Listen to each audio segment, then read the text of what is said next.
Salam sejahtera Bapak Ibu, saudara-saudari sekalian. Channel Murtadin Perlu Tahu ini sharing ke 93 dengan topik korupsi triliun sama dengan mencuri ayam. Hukumannya. Korupsi triliun sama dengan mencuri ayam hukumannya. Baru kemarin saya menerima video tentang korupsi di perusahaan negara di bidang perminyakan sebesar hampir 200 triliun. Kita yang membaca berita itu bergosip, wah ini pencurian besar, seharusnya mereka masuk neraka atau ditembak mati saja ini. Ketika murid-murid bergosip, wah dosanya orang Galilea itu sangat besar sehingga mengalami disembelih oleh Pilatus. Ini orang Galilea disembelih oleh Pilatus dan darahnya dicampurkan dengan darah persembahannya. Lukas 13 ayat 2. Apa komentar Tuhan Yesus di Lukas 13 ayat 2? Sangkamu orang-orang Galilea ini lebih besar dosanya daripada dosa semua orang Galilea yang lain yang tidak mengalami nasib demikian? Tidak, kataku kepadamu. Tetapi jikalau kamu tidak bertobat, kamu semua akan binasa dengan cara yang sama. Demikian pula atas masalah korupsi di perusahaan negara kita sebesar 200 triliun ini. Tentu Tuhan berkomentar yang sama. Tidak, kataku kepadamu. Jangan kamu pandang dari jumlahnya. Tetapi jikalau kamu tidak bertobat dari dosa mencuri, kamu semua akan binasa di neraka. Sebab ada tertulis, jangan mencuri di Keluaran 20. Orang sekarang mencuri 200.000, dapat dipastikan dia akan mencuri 200 triliun juga jika memiliki kesempatan. Jadi ini beda kesempatan saja. Jangan kita menghakimi orang yang korupsi 200 triliun.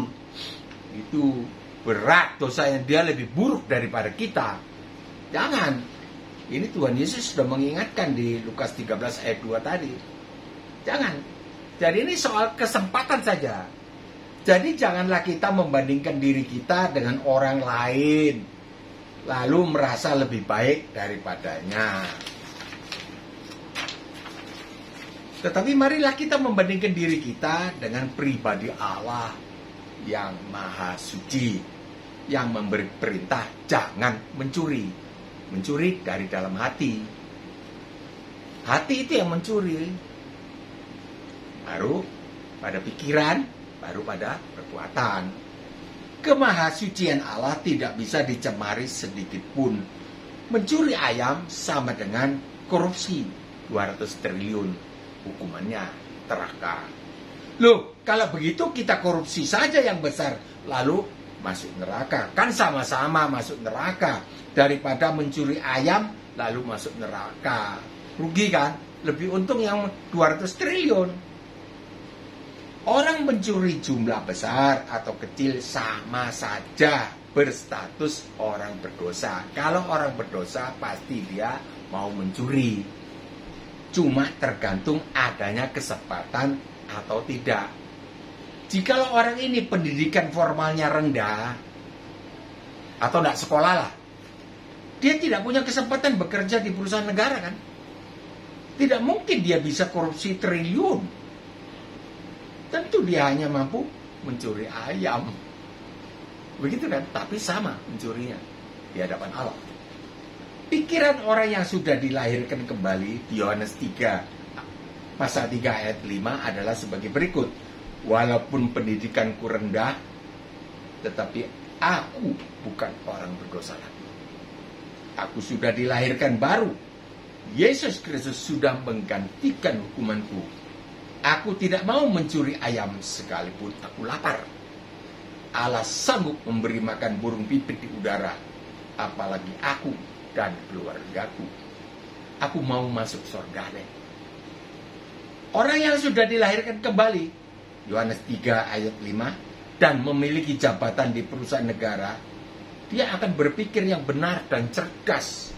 Aku bukan orang berdosa. Yesus Kristus sudah menggantikan aku dihukum. Walaupun ada kesempatan sangat besar bagi aku tidak mau korupsi. Aku bukan orang berdosa kok. Aku sudah lahir baru. Aku pilih surga daripada dunia yang hanya sementara.